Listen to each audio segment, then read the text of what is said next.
Right. It is the 22nd of June 2024. We are 12 days from polling day. 12 days from polling day. Less than 2 weeks to go. 12 days. 12 days. My goodness me. And nothing has changed. Except that which could bring the Conservatives not just to a defeat in which they could recover from, but almost near annihilation, total extinction. Nothing has changed except the probability of death for the Conservative Party. Oh dear. In an election called by the Conservative Party. Anyway, good evening. Today is the 22nd of June. We are 12 days to go from polling day. My name is Ben Walker. Thank you very much for joining me. I'm broadcasting a live video, one take video with no script, no nothing. And we're going to walk you through the polls. My name is Ben Walker. I'm the co-founder of Britain Elects. I'm a data journalist for the New Statesman, and I am the builder, maintainer, games keeper, the keeper of keys of the Britain Predicts model. Which has got some interesting figures out today, which is why I'm going live to talk about them. But anyway, so yeah, nothing has changed except the possibility of total annihilation for the Conservatives. That's going well. Good for them. So what have the polls done? What are the polls saying over the past few weeks? Well, things have been a little bit different. There's been a great deal more variation, hasn't there? Particularly in the share of support for reform. You're now finding YouGov polls, not their MRP polls, by the way, but the YouGov polls finding, reform polling a greater share of support than the Conservatives. And it's not just, a blip. It seems to be, one poll, 2 polls now? And then you have another pollster that is not, by the way, people polling, putting reform ahead. And then you have a slew of other pollsters not putting reform ahead at all. It's very, a bit more varied now. And it seems to come down to what you do with the poll sample after you've got it in. You tend to think, oh, that's not right. Let's reweight it. Let's make assumptions about what those 2019 undecided Tories are going to do. Let's make assumptions about where they're actually going to vote. They're currently telling you right now they're going to stay at home. No, they're not. Definitely not going to do that. They're going to do something else. Let's reweight them. Let's introduce some of our own assumptions as pollsters, and let's show you the figures. That's what you're seeing right now, and it's good. I think it's healthy to have a bit more variation in the polling scene. Definitely good, absolutely. Much needed. We don't want herding. We definitely do not need herding. Otherwise, the whole polling, academic, forecasters community are going to be caught completely off guard. I just think the assumptions we're making about what 2019 Tory voters, now undecided, how are they going to split? Well, there's plenty to think they could go so many different ways. And I don't know. I have my own prejudices here. You have your own prejudices. What are 2019 Tory voters going to do? Do they like reform? Are they going to reform as much as YouGov, not just Matthew Goodwin's people polling, but YouGov are saying? Let's have a talk about that first. Okay, but anyway, thank you very much for joining us. If you want to join the conversation, you can do so on YouTube or the Twitter account. It's not X, twitter.com/BritainElects. Thank you very much for joining us. My name is Ben Walker, and I'm having a drink, which, oh God, it looks disgusting on camera. I'm having what's called King's Ginger, which is a concoction of, unsurprisingly, ginger, heavily lemon as well. And it was made for the Bertie, which was King Edward the Seventh, I think. Yes, the one who succeeded Victoria. He was getting very obese, very lazy, basically, and so the king's doctors thought we need to give him something, basically, that will get him up and about, and they created this drink, and he loved it so much so that 100 years later, the royal household has decided to bottle it, and not bottle it, but allow it to be sold throughout. But anyway, enough of the drink. Let's get into the polling. The situation as it stands as of the situation as it stands on the 21st of June, Labour 42%, up 10 points on where they were at the last election. 42%, by the way, is a figure, a share of support, I think, smaller than what Theresa May's Conservatives got in 2017, but it's not necessarily the share of support you get, it's how far ahead you are of your opponents. What is key in this game, in a game of first past the post? Who is first past the post? The Conservatives are down to 21%, down 23 points. They have lost more than half of their vote on 2019. That's what the pollsters say. And by the way, this is a worse forecast share of support for the Conservatives now than what we were seeing in 2022 when Liz Truss came in and when Liz Truss left.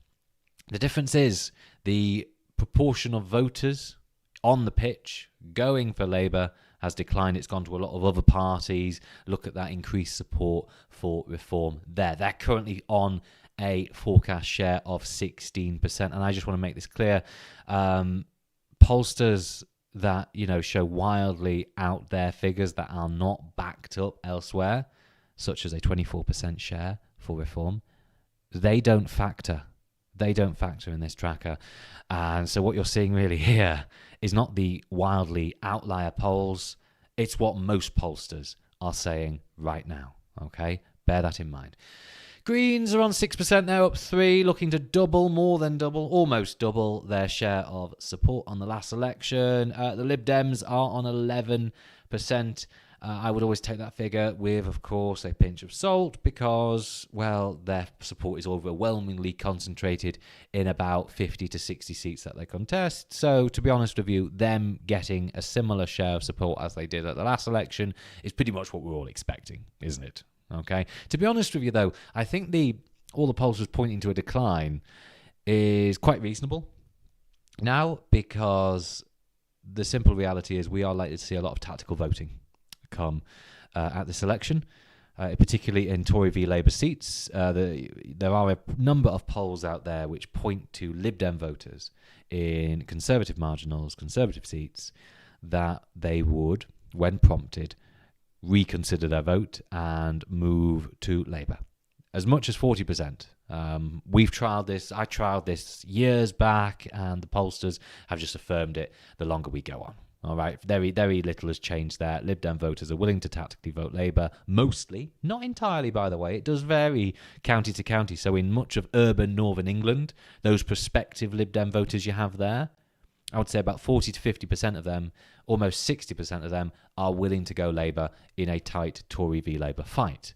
But then you go further south, and you find Lib Dem voters are less willing. They're more willing to consider the Conservatives. Not by much, but if, for instance, in an urban northern seat, you have 40 to 50% of Lib Dem voters going Labour, you probably only have about 5 to 10% going Tory. And then you move down south and you find that whilst it still does favour Labour, it probably isn't as overwhelming, okay? And you've always got to bear that in mind. There is a north-south divide, particularly when it comes down to the Lib Dem second preferences. The plurality is always a party of the progressive side, but it's not quite as clear-cut as that. And when you talk of progressive coalitions, you just need to bear that in mind. Not all Lib Dem voters will second preference Labour or the Greens. Some of them will second preference the Tories, even these Conservatives in the dying days of what is 14 years of Conservative government. But anyway, let's look at the rest of the polls. What is the Britain Predicts forecast saying today, as of the 22nd of June? Well, right now we're forecasting 435 seats for Labour, up 235 on the last election. For the Conservatives, it's 96. That is down 276 on the last election. And note, by the way, we did put out an update a few days ago, and the Conservative number has just declined somewhat. And this is the reason why. Reform. Currently forecast to come away with 6 members of the House of Commons, up from 0, up 6 on the last election, and they're coming away with 16% of the vote, or 15.5%. The Lib Dems continually outperforming expectations relative to other models. They're currently forecast to get 63 members of the House of Commons, up from 55. Other pollsters have different views. Not more pollsters, sorry. Other modelers have different forecasts. I would say the mean, if you exclude Britain Predicts, is the Lib Dems more on 40, 45 seats. I seem to be a bit more favourable to them when it comes to tactical voting. And we'll dig into that at a later date. And here's a new development to the Britain Predicts model. The Greens. We are now forecasting the Greens to come away with 4 members of the House of Commons. That is up 3 on the last election. And this follows 2 new opinion polls put out by We Think, new kids on the block of the polling world. And we just got to look at that just for a hot minute. Constituency polling isn't great. It doesn't have form for perfection.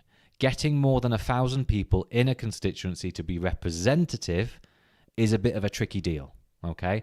As a councillor myself, I have done surveys of my ward, but to make it representative, it's hard, it's difficult. To get a representative sample, it is difficult. So when pollsters do it for constituencies, I just wouldn't take them at face value.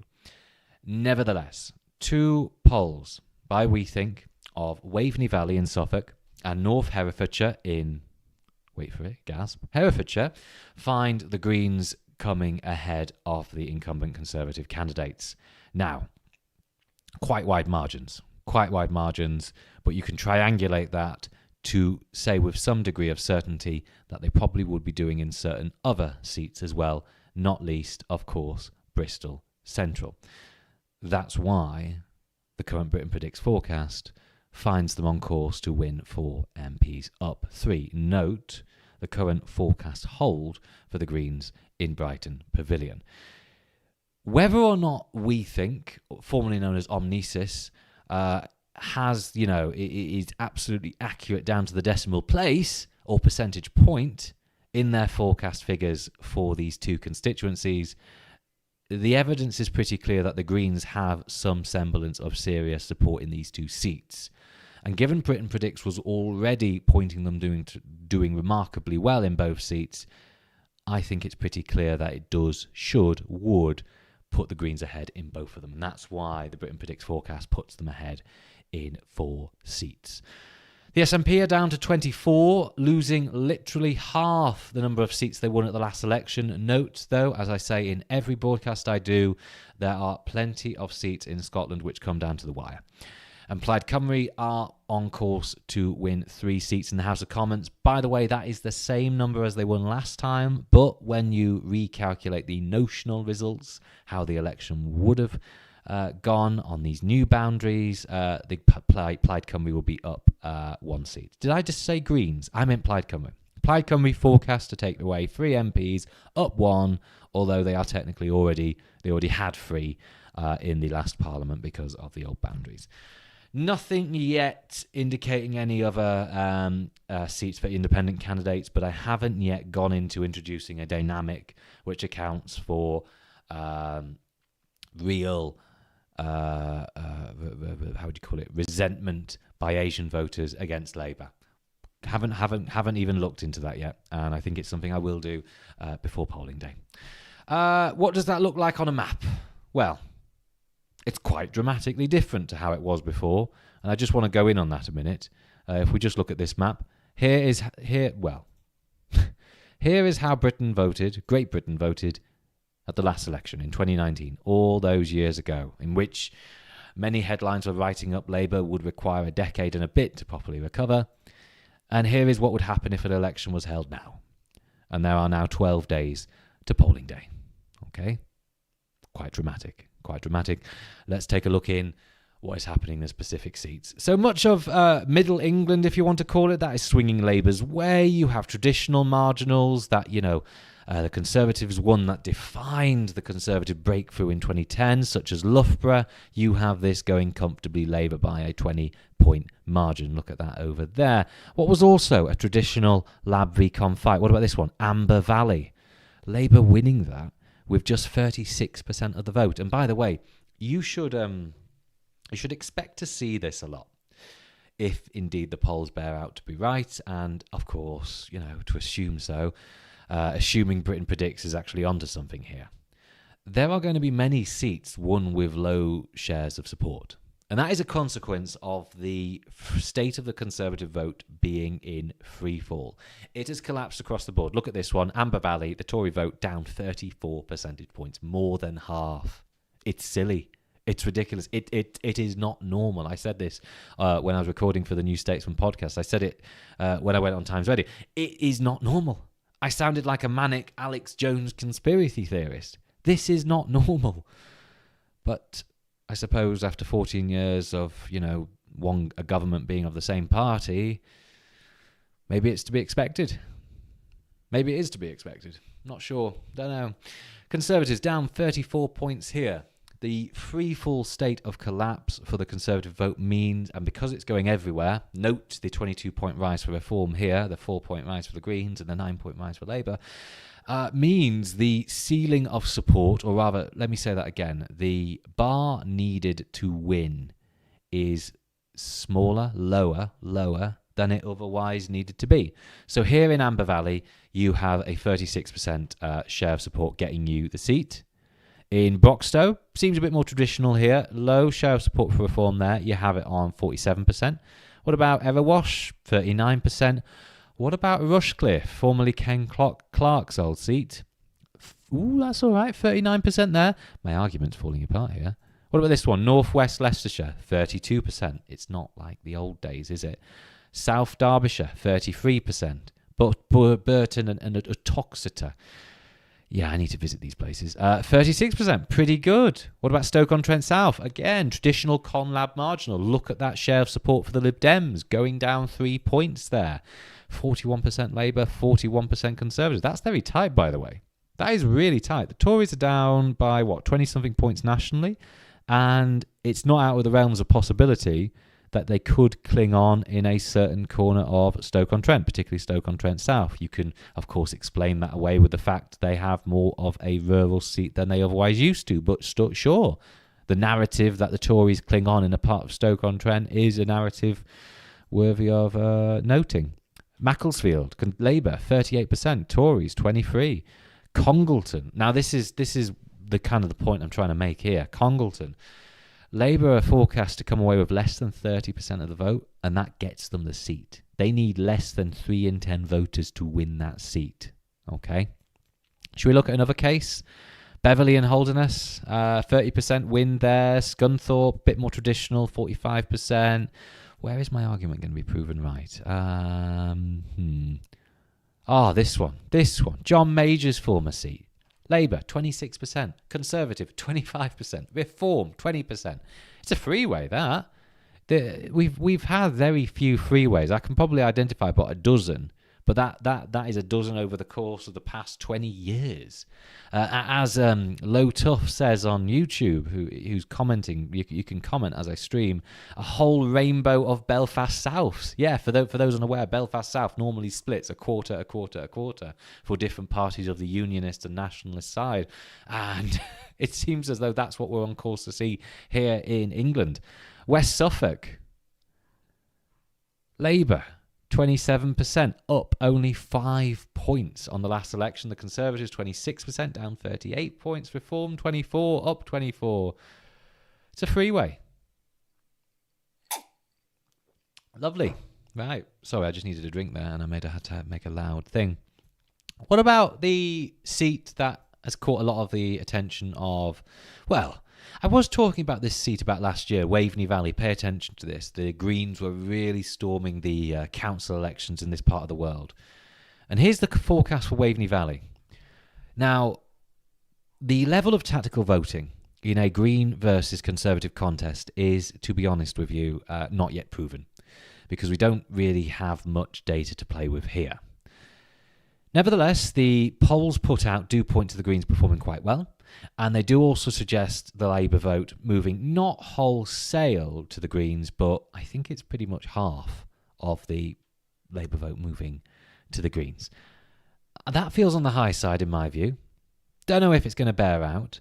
But the current polls show this. Greens 29%, up 20 points of the last election. Conservatives 28%, down 34 points. And by the way, that collapse is not the worst we're going to see on election day if indeed the polls are borne out. And Labour are on course to pick up 4 points and sit on 23%. Reform coming away with 12% there. Some modellers, I note, do point to Reform getting almost like a quarter of the vote here.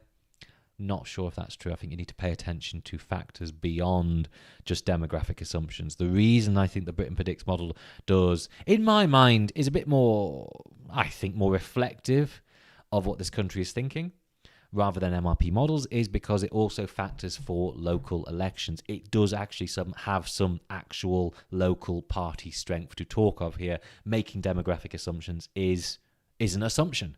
And you can't be guaranteed about it. Can't be guaranteed to nail it. Great Yarmouth, Labour, 29%, up 4 points. Up only 4 points. That is interesting. And look at that increase for Reform there, up 25%. Up 25 points, rather, on 25%. By the way, I really wish the broadcasters did this when they say you're up 25% or down 25%. It's not percent, it's percentage point. But anyway, that's just a very nerdy quibble. Conservatives down 40 points in Great Yarmouth. Brandon Lewis, he's standing down. It's James Clark now. Formerly Brandon Lewis's seat, formerly the Conservative Party chairman. Absolute state of freefall for the Conservatives. Another seat in which Reform looked likely to gain, Boston and Skegness, or Boston and Skeg Vegas, as I'm trying to make a thing out of. Conservatives down 50 percentage points. And just to go over to South Holland and the Deepings, which Lewis Goodall of the newsagents did a really quite entertaining video in visiting, you have the Conservative vote down 45 points here, but the Conservatives clinging on with 31% of the vote. 31%. You know, this is meant to be some of the safer parts of Conservative England. But when the Conservative vote is split between two Conservative parties or two parties of the right, radical and otherwise, what do you expect? What do you expect? This is Canada 1993, but it's so unclean. It's so dirty. You know, in Canada 1993, I don't know if any of you have paid attention to that, but in Western Canada, which is a bit more, I don't want to say resentful of Eastern Canada, but it does often feel a little bit more left behind. It has its own kind of microclimate of politics. It has states, of course it does. The whole of Canada has states. But you get what I mean. It has that kind of resentment. And what happened in 1993 in Canada is a lot of these parts of Western Canada moving, you're not just splitting between the Conservative Party and the Reform Party, but moving wholesale. So what was a seat with a Conservative vote numbering 70%, suddenly became a seat that was 65% Reform. All right? We're not seeing something as clean as that here in Britain, but we're not far off it, are we? We're not far off it. It's a bit more split, and it means a hell of a lot more seats for the centre-left party compared to the Liberal Party in Canada.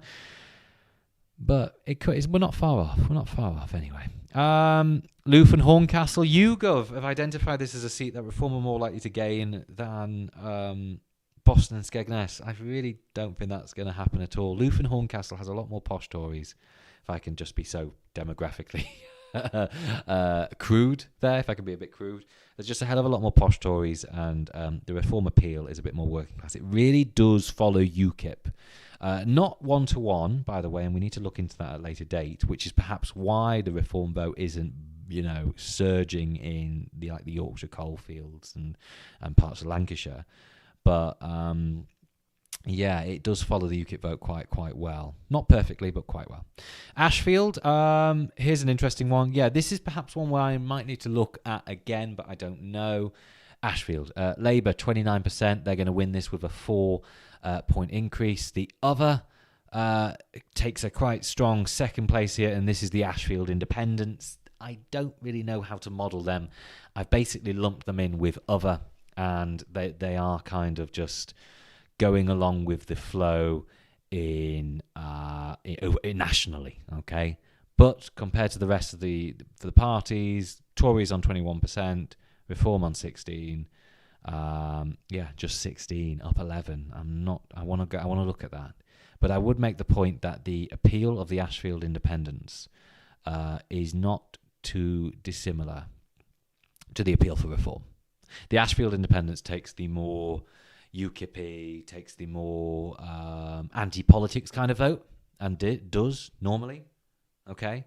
In local elections, if you wanted to model where UKIP would have done well, hypothetically, it was where the Ashfield Independents absolutely blew the other parties out of the water, okay? And I do wonder for Lee Anderson, if the Ashfield Independents are getting nowhere in Ashfield, then I would suspect that vote would go to reform. But I'm making an assumption here that it's not gonna. If it does, then of course Lee Anderson's in with a chance. But I think the Ashfield Independents do have a strength of support there, and I don't think it's going to go away. So I would say Mr. Anderson might not get his seat, all right?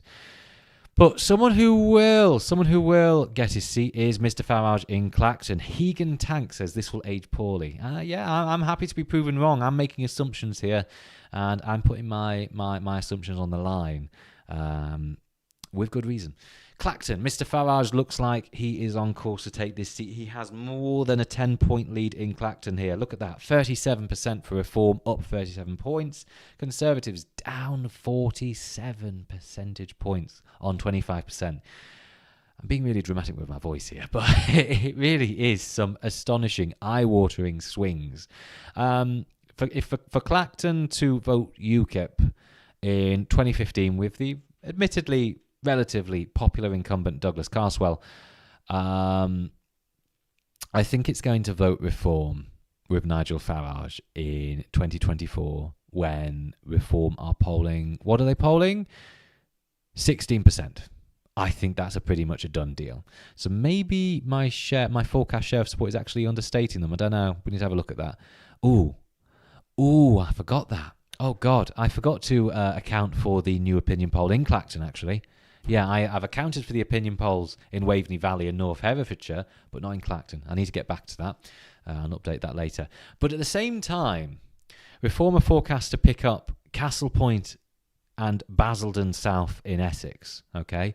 34% of the vote here. Tory collapse. It's not 2015 anymore. The Tories can't really rely on a base. The base is in a state of freefall. The base is splitting. That wasn't the case in 2015. So for Reform to come away with 34%, which is only 2 points above what UKIP got in 2015, and for them to win the seat is, one, astonishing, indicative of the split Tory vote, but two, it's not unreasonable. It's pretty probable.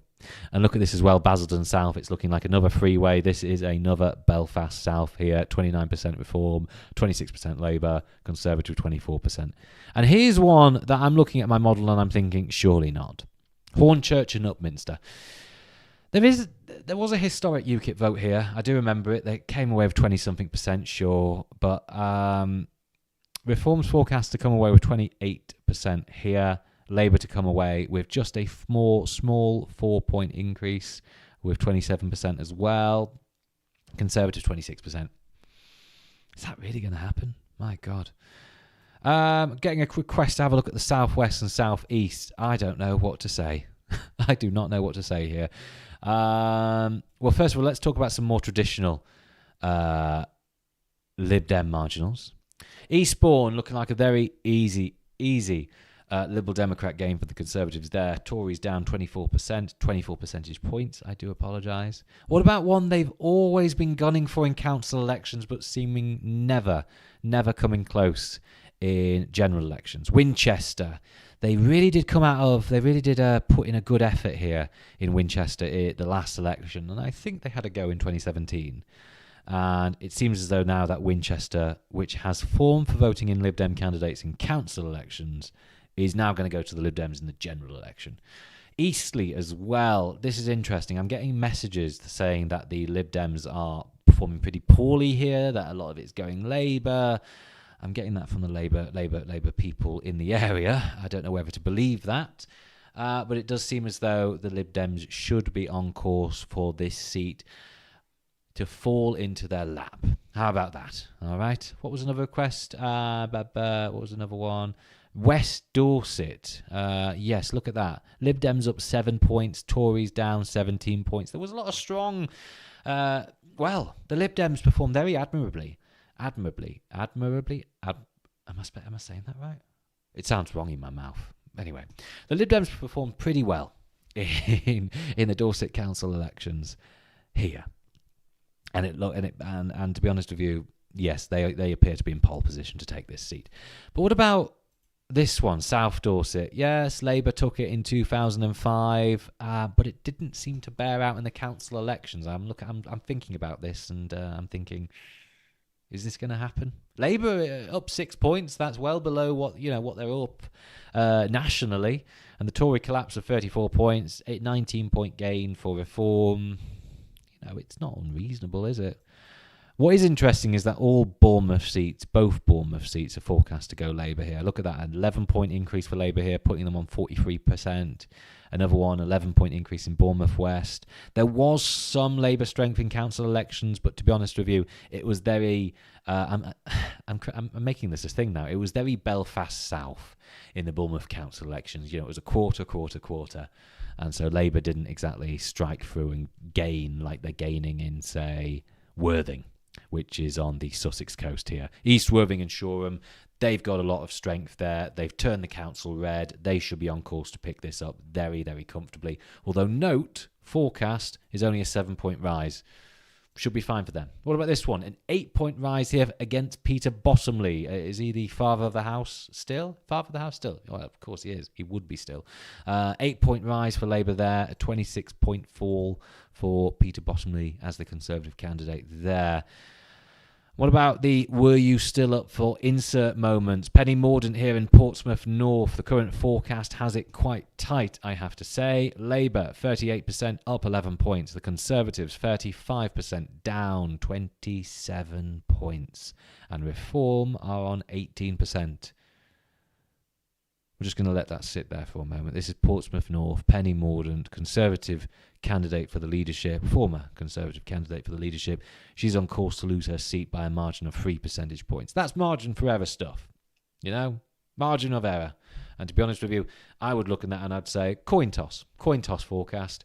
We'll leave it at that. But someone else to keep an eye on. Would you be still up for Jacob Rees-Mogg? This looks to be a tighter fight. Part of the reason is that Labour do not have much strength outside of the outskirts of Bristol. North East Somerset and Hanham, which to be honest with you should just be renamed North East Somerset. The boundary commissioners, in my mind, have been absolute swear words for the naming of these constituencies. They've got longer, they've got more nonsensical, and so really this is just North East Somerset. All right. Labour 39% up 13 points. Tories 38% down 16 points. Okay, that is tight.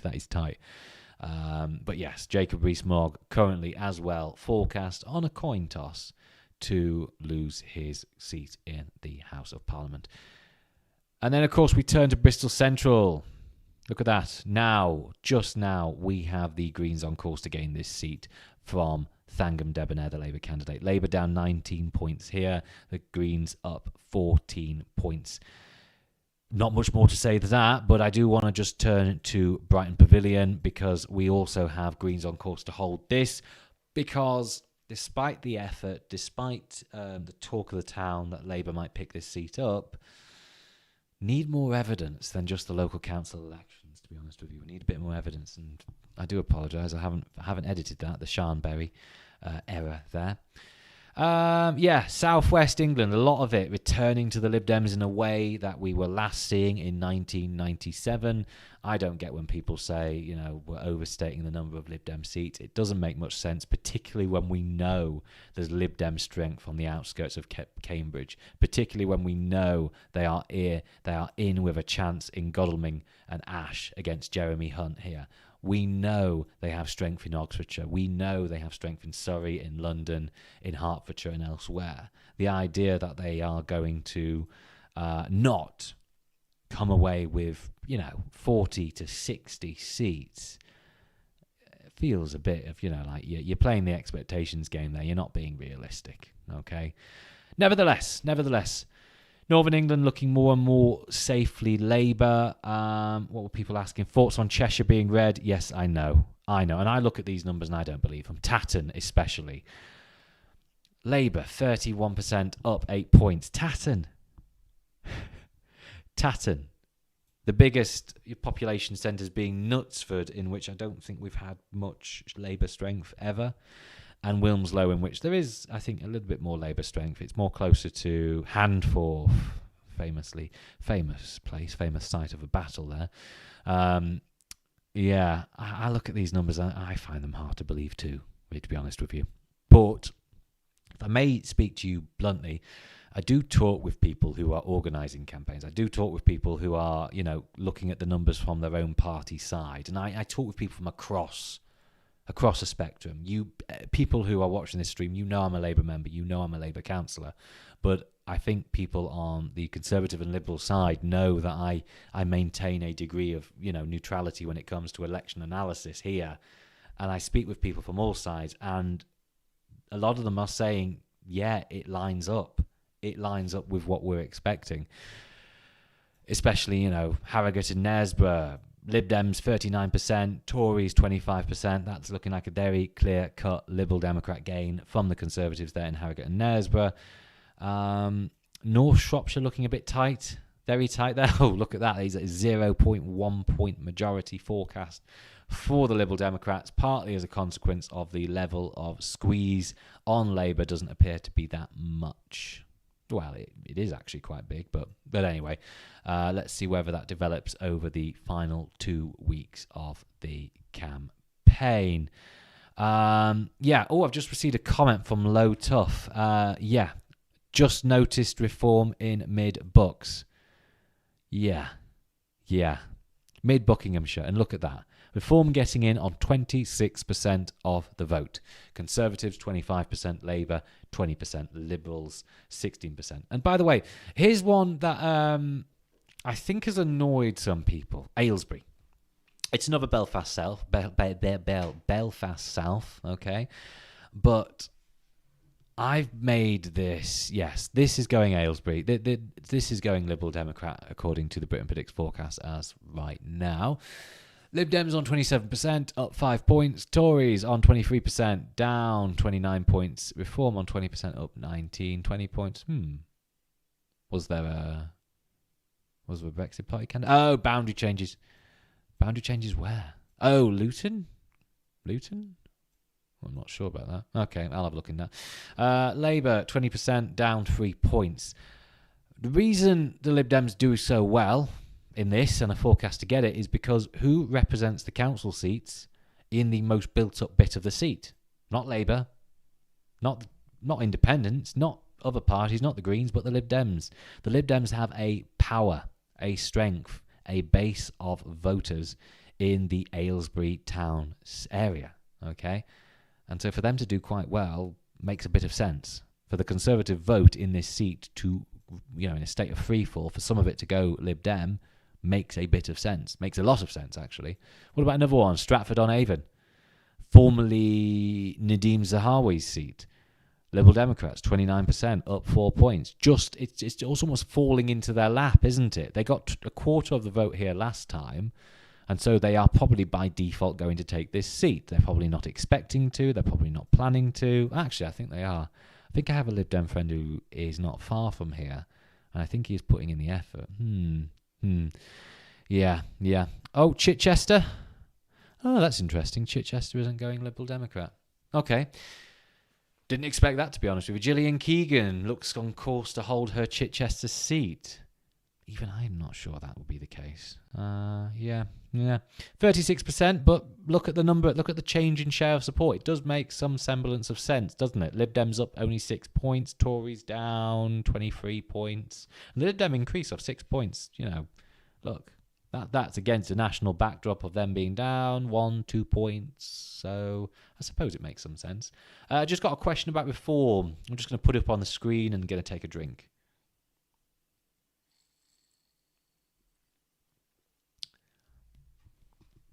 King's Ginger is quite a nice alcohol beverage, by the way. I'm not sponsored by them, but I would happily be if the offer's going. Rotherham, Labour 46% of the vote, up 5 points on the last election. And the absence of the Conservative candidate, makes everything a little bit more obvious here. You can see that, can't you? Reform, 36% of the vote, up 19 points on where the Brexit Party was in 2019. And other parties, not sure what they are there, on course for 7% of the vote. Yeah, the absence of the Conservative candidate does see a lot of the vote going to Reform here. It's not a seat under threat for Labour, but for the majority to pretty much only be 10 points when you're looking at majorities of 20 points in Rawmarsh, and a bit more 7-8 points there for Labour in the Rother Valley, but this is one of those seats in which in the council elections they, let's be honest here, they underperformed. Yeah. They seem on course for a gain there, but I would keep an eye on that. Doncaster Central, safe Labour gain. Doncaster East and the Isle of Axholme. Yeah, you can tell quite clearly the Vikings have been here. Labour on course for an 11-point increase in support, up 11 points. Tories down 16 points there. But I just want to go back to Tatton because, look, Labour are advancing on what could be described as pretty, middle-class areas. Yeah, they are advancing among these areas, amongst mortgage payers, amongst people who, until Liz Truss, basically, until mortgage payments went through the roof, the idea of voting Conservative, the idea of voting Labour wasn't on people's agenda. These types of voters live in places like Tatton. These types of voters live in places like Alderley Edge, if you know what that is. And everyone who I meet and I say I'm Chester based, they say, oh yeah, Alsager, Alderley Edge. They mean the middle class bits, and it's these Holmes Chapel, Sandbach, Alsager, and others. And yeah, there's a lot of those types of people who are now considering Labour, weren't considering Labour until Liz Truss. And as a consequence, you're seeing almost, what looks to be all of Cheshire going red, even indeed Chester South and Edinburgh, which until recently wasn't a Labour target. Labour 33%, Conservatives 32%, Lib Dems are looking likely to be squeezed there. Rochdale looks like George Galloway is not going to get away with it, but then again, I just want to preface this. I haven't looked at the Muslim vote in great detail. I need to introduce some dynamics here. That could change things in Rochdale, that could change things in Bradford, Batley, and parts of Birmingham. I would say it looks though, there are voters that are appeased, that George Galloway appeals to, but they, represent a greater proportion of the electorate in by-elections and low turnout elections than otherwise. And I would note in that in the local elections in Rochdale, they really only picked up 1 or 2 seats. They did not sweep this seat in the local council elections when Galloway was not on the ballot paper. Need to have a look at that, though. I'm going to give it a look in soon. And by the way, the incumbent candidate is always a reference to not to by-elections, but to the 2019 general election, such as Hartlepool, which is forecast to be a Labour hold, even though it has been Conservative for the last three years. Wow. Yeah. So what else can we talk about here? Can you tell us about Liz Truss's seat, particularly with regards to the independent standing? Yeah, look at this. Liz Truss is forecast, Elizabeth Truss, the incumbent Conservative candidate, is forecast to hold her South West Norfolk seat by a margin of 2 percentage points over the Reform candidate. Look at that, Reform up 26 points. Liz Truss down 41 points. Is that going to happen? When I see these numbers, I am in a state of, is that really going to happen? Is it really? I'll be honest with you. Election night, the night of the election, when we get all the results, I'm going to be looking at this more. I'll be doing my work. I'll have a job to do. I do have a day job, which of course will become a night job on that day. But I will be looking at this and thinking, God, this is seeing an experiment, or what, this is all theory right now. You are seeing the theory of what will happen if the Conservative vote is in free-fall nationally, if the Conservative base is splitting between Reform and the Conservative Party, if the Conservative base likes Nigel Farage more than it does Rishi Sunak, more than it does Liz Truss, and more than it does Boris Johnson, by the way. Remember that. Okay? This is all theory. On the 4th of July, we're going to see it in practice. And I don't have a clue. I am almost too... I can't believe it, to be honest with you. I don't know. I don't. But it's so not normal. This is not normal. So Liz Truss is forecast to hold her South West Norfolk seat by a margin of 2 percentage points. Really? I don't know. That's chaos. That's chaos. Bradford South. Again, just to reiterate, I haven't done enough work on what is happening to Britain's Muslim voters. I need to factor that in the model. I haven't yet. Labour, though, currently, of course, to hold it. And I want to advertise it. By the way, I just do want to advertise it if you don't mind. Website.co.uk. Nope. Let me just do that again. Where is it? I need to advertise my event, the Britain Elects Watch Party, happening in Chester. Come to Chester. It's like what people say to Lady Gaga, come to Brazil. It's come to Chester. Come to Chester. We're having a watch party. We are meeting in a pretty glamorous and glitzy hotel. I'm going to go to Costco. I'm going to get some crisps. And I'm going to have, it's going to be a pretty good watch party. Pop along. Tickets are on sale now. Yes, it's meant to be 16 quid, but the markup price is 18. BritainElects.eventbrite.com. Pop along, election watch party in Chester. It will be very good to see some of you. Sheffield Central. Ooh, where are we going to go here? Nope, that's not it. There we go. Sheffield Central. Oh, yes, I think we should... Greens forecast to come second here in Sheffield Central. And, that's interesting. What's happening to the Lib Dem vote there in Sheffield Central? Wait a minute. I'm going to open up the back end of my model here while we're broadcasting. So look at that. Labour hold 6-point fall in their share of support, however. Lib Dem's up 8 points. Oh, that might make sense. Yes, in this bit of Sheffield, we have seen a bit of churn in council seats, council changes. Yeah, I suppose so. I think the Lib Dems have picked up 1 or 2 of these seats. I think. I might have a look at that later. But the Greens do have some local council strength here. And I tell you this. Look, I say. The next election, the election as currently forecast is going to be a Labour landslide. Labour is coming from opposition to form an administration. But the minute they are the incumbents nationally, is the minute seats like Sheffield Central, Sheffield Hallam, Cambridge, and a few others, yes, I imagine bits of London might do this as well, they're going to become battlegrounds. They're going to become battleground seats for Labour. They will, of course, be, having fights with the Conservatives in the traditional Conlab marginals, not least Huntingdon in Huntingdonshire, Cambridgeshire. But they're going to have these fights in parts of Sheffield and parts of urban England that they haven't been struggling in for the past, 10 years?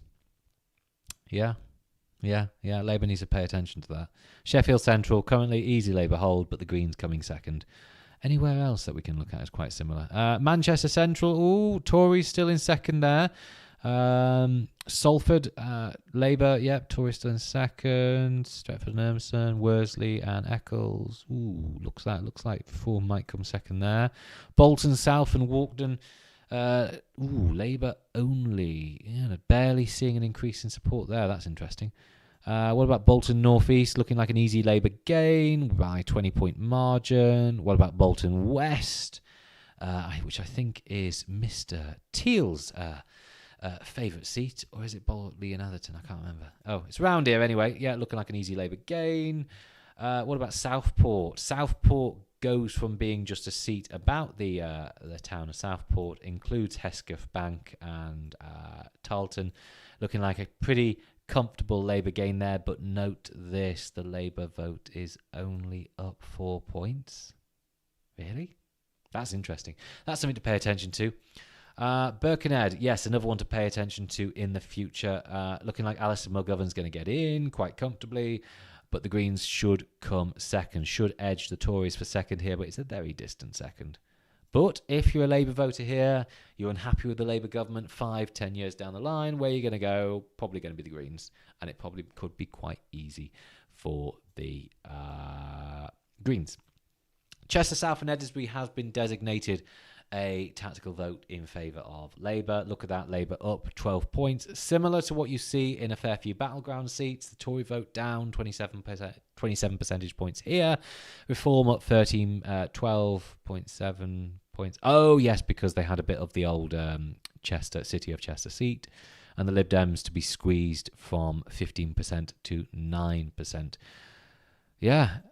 That I always find a bit of a shock. I'm never always certain if Labour can win it, but I think it's very much a cheeky punt in Chester South. It's worth the effort. It's worth putting a bet on, I think. Not that I condone betting, even though I've definitely done it before. Where could Plaid Cymru potentially push Labour and make gains? Well, it's one of the seats in which Labour are on course to gain, and it's this. Ynys Môn, or formerly Anglesey. Formerly Anglesey? Anglesey. Anglesey in English. Labour, a third of the vote forecast for them, up 3 points on the last election. Plaid Cymru, a third of the vote forecast, up 4 points on the last election. Virginia Crosby, Conservative, down 19 percentage points. This is looking like a very tight fight between Plaid and Labour here. I've been here. I've been to Ynys Môn. I went to Menai Bridge. I went to Llanfairpwllgwyn something. Yeah. Beaumaris I've been to. And yeah, tight. I definitely feel what the numbers I'm seeing there. I suddenly feel like I feel a lot of confidence in the Britain Predicts numbers. Bangor Aberconwy I've been to. Yes, it looks like a Labour gain is on its way, but I wouldn't say by that amount. But the idea that Labour's up only 4 points on the last election, that makes sense. That does make sense. It really is Tory collapse here more than Labour gain. Ditto in the Clwyd, ditto in Wrexham, ditto elsewhere. Isle of Wight as well. This is not making sense. Labour forecast to win this seat with 26% of the vote. The Isle of Wight East, it should be the East Isle of Wight, shouldn't it? I might change the naming of the seats before polling day. But yeah, the Tories on 22%, Reform 20%, Greens 15%. What on earth is going on? Isle of Wight West, actually, does it change much? Yeah, a bit of change. Greens on 17% here. Labour to pick this up with 26%. It is nonsensical.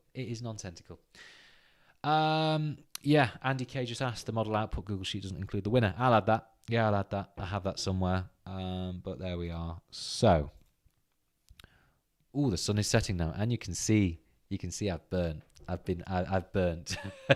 I've been out without sun cream. Who knows? Okay.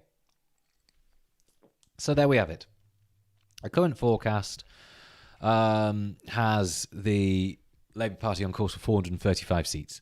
Tories collapsing 270 seats, down to 96 seats. All right? That is not normal. But it makes sense. When you look at the polling figures, when you look at the underlying factors which drive this change in the Conservative vote, the Conservative base is split. And the reason it's split is for one reason. And let me pull up a chart for you here right now. Farage. Nigel Farage, the leader of the Reform Party, speaks to the Tory base better than the leader of the Tory party does. And look at those figures there, all right? Among all Britons, Farage isn't liked. It's the Boris Johnson factor. It's the Boris Johnson factor, when he was very unpopular nationally, but in the right seats, in the right battlegrounds, he was more liked than Jeremy Corbyn. Always remember that. I always get a little bit annoyed when people, sit back and smirk and say, Boris Johnson was never popular. True. He wasn't. He wasn't that well liked. But in the right places, in the marginals that matter, he was liked more than all of his competitors. And that's what is important in a first past the post democracy. All right? I'm a little bit disbelieving when academics, don't even engage with that fact. All right? But anyway, Farage has 50% favourability amongst the Conservative base. Sunak has 41%. And by the way, these are out-of-date figures. It's got worse. It's got worse for Mr. Sunak. It's got better for Mr. Farage amongst the 2019 Conservative base. Why? Why then is it that you are seeing Reform rise and they're seeing the Tory fall? Well, the answer was just there. The answer was just there. The appeal of Mr. Farage. Farage speaks to the Tory base better than the Tory leader does. What are you expecting? What are you expecting in an election that Grant Shapps, strategist extraordinaire, is saying, in an election Grant Shapps is saying is a done deal? There's a Labour supermajority on the way. Stop it. You can't stop it, rather. You can't stop it. So what do these voters think? Oh, well, I'll go and vote for the party I like then. Not the party that will defeat Labour, because Labour's going to get in. I'm going to go protesting. And what do you get? You get Clacton, you get Boston, you get a whole slew of seats turning Reform, and you get a load of seats that otherwise wouldn't be voting Labour, because the Conservative base is split, because the Reform Party are taking more and more of the Conservative vote, because this is Canada 1993, but a whole lot messier. All right? That is why we are seeing what we're seeing. Okay? I don't find it... Others, are looking at aghast with the idea that Reform are beating the Conservatives in the opinion polls. I think that's, it's polling noise. It's polling noise. It can happen. It can happen. But I don't think it's probable. I don't think it's likely. I just say on a realm of reasonable probability, I would say it's like a 5-10% chance of happening. Okay? It's a 5-10% chance of happening. You just notice Exmouth. Yeah, look. Look at this one. Look at this one. One of the few... Oh, my God. That might be a competitor for the lowest winning share. Exmouth and Exeter East. Or is it Exmouth? I don't... I'm not Southern. Conservative, 24%, down 26 points. That's not the biggest fall. Lib Dems up 18 points. Lib Dems on 21%. Labour, 20%. Reform, 18%. Other parties, other candidates, smaller parties, 10%. What about the parts of Tiverton and Honiton and Sidmouth? Yeah, you see Lib Dems almost getting away with it there, and Lib Dems just about getting away with it in Tiverton and Minehead. I wonder what's going to happen there. I wonder if it's going to be bigger than that for the Lib Dems. I'm not sure. They're putting a lot of resources into the by-election seats they won, but I wonder if they should be going elsewhere. I'm not sure. But anyway, point of the matter is this. The Conservative vote is so split, don't be surprised. You should not be surprised at these numbers. You should not be shocked, okay? We were talking about this 10 years ago. Vote UKIP, get Labour. Vote Reform, get Labour. That is what we are partially seeing. If you assume all the Reform vote goes to the Conservatives, or rather all of the Conservative vote that has since gone to Reform goes back to the Conservatives won't be, coming away with 90 seats in the House of Commons. They'll be probably coming away with 200. Probably. I think it could be a little bit higher than that, a little bit lower. But nevertheless, the election is lost for the Conservatives. I hope no one of sound academic mind is hedging their bets and saying, the Conservatives have about a 5% chance of doing this. No, they don't. It's over. I would say it was over a year and a half ago. It was over. Let's just go to some of these polls. It was over when Liz Truss happened. It was over when Labour gained a lead on the economy for the first time since 2008, 2007. Okay? When that happened, the narrative changed, and the country looked at the Conservatives in a way they hadn't been looking at them for 15, 14 years. That's deep. That changes the fundamentals. Yes, Starmer may not be that well liked. He doesn't have the best net favourables. But when Labour's lead on the economy is solid and rarely goes below 10 percentage points, it's over. You have to. It's nice to lead. It's nice to lead on the party. And you always can. You always will. And part of me does actually expect, if Reform didn't surge in the way they did, part of me did expect the Conservatives to come back and, just eke out a small lead at the end of this year, start of the next year. I don't expect that to happen now. I really think this is cataclysmic for the Conservatives. But if you're not ahead on the economy, you're ahead on nothing. If you're not ahead on the economy, you will see the polls swing against you come the election. You will see your vote crumble because voters doubt you to sort out the basics, and you will lose the election. That's why Neil Kinnock's Labour Party did not strike through and gain status of the largest party or majority, because his party may be popular, but the voters did not trust him when it came to the basics. And that switch does sometimes happen on polling day. Okay? You've always got to bear that in mind. I was thinking of doing this chart, but during the general election campaign, just for the campaign, and I'm awfully sorry, but it is pretty boring. All right? Labour started the election campaign 21 points ahead, and they're currently 21 points ahead. Bit of a drift, admittedly, bit of a drift. Labour started the campaign 12 points ahead on the economy. They're now 13 points ahead on the economy. Starmer's net approval at the start of the campaign was +1, +2. It's now +6.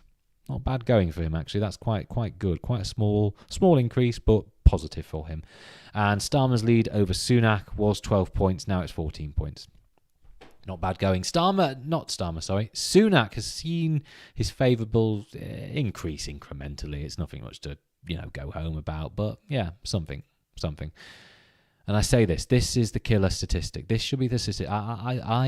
I was publishing this statistic in April, obviously, but I was talking about it at the start of the year, I'm sure. And it hasn't changed. It's just that Farage has appeared on the scene. The general election is real.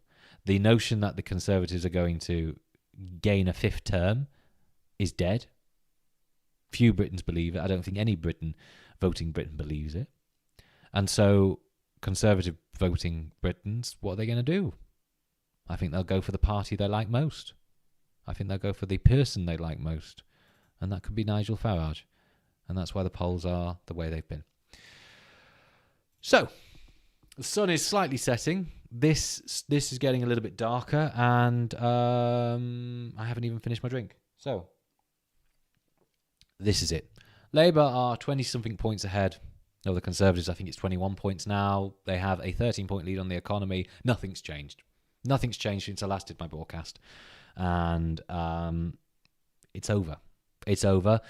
The only doubt now is how the cookie crumbles. How many seats will Labour win? It can vary.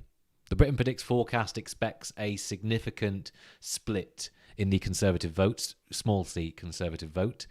And as a consequence, a lot of Labour seats.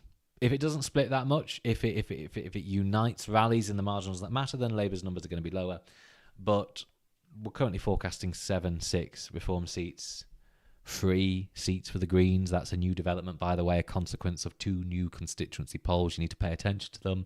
Britain Predicts doesn't follow them poll for poll, number for number, but close. It does put the races closer than they otherwise would be.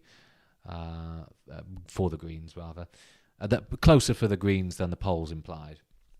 Lib Dems cleaning up in a lot of Tory seats, and I think the reason for the Lib Dems doing better in the Britain Predicts forecast when compared to YouGov's and other MRP models is partly because the Tory collapse in a lot of these safe Tory seats is so great, and the Lib Dem vote is a bit more resilient in these types of seats, and so they're sort of winning these seats by default. So, they're winning them with what? They got 25% of the last election. They probably could get 23 or 27%, and, Tory collapse just goes, and they go below it.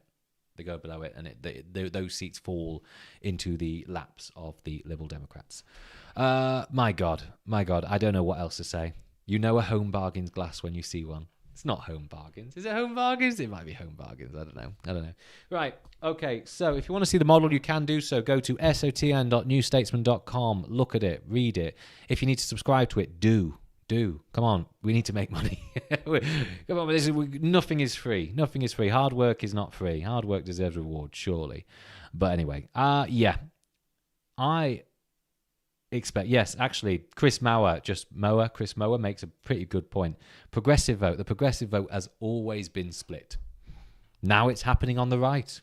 What do you expect? What on earth do you expect? Okay, you could add the Conservative share and the Reform share together, and what will you get? You'll get a share of the vote that is not equal to Labour, but close to Labour. Could almost beat Labour on a bad day for Labour.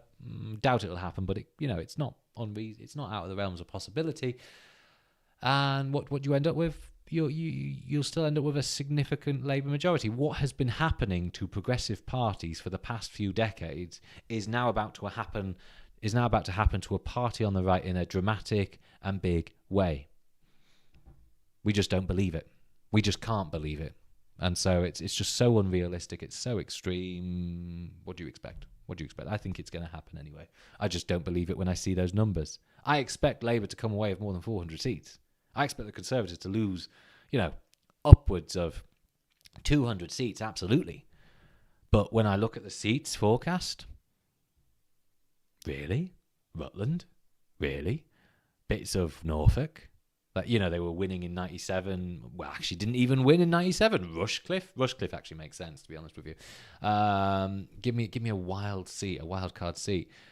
Oh, God, now they're all going out. But you know what I mean, right? The national projection, I buy. Labour 400 seats, Tories, less than that, losing 200 seats minimum.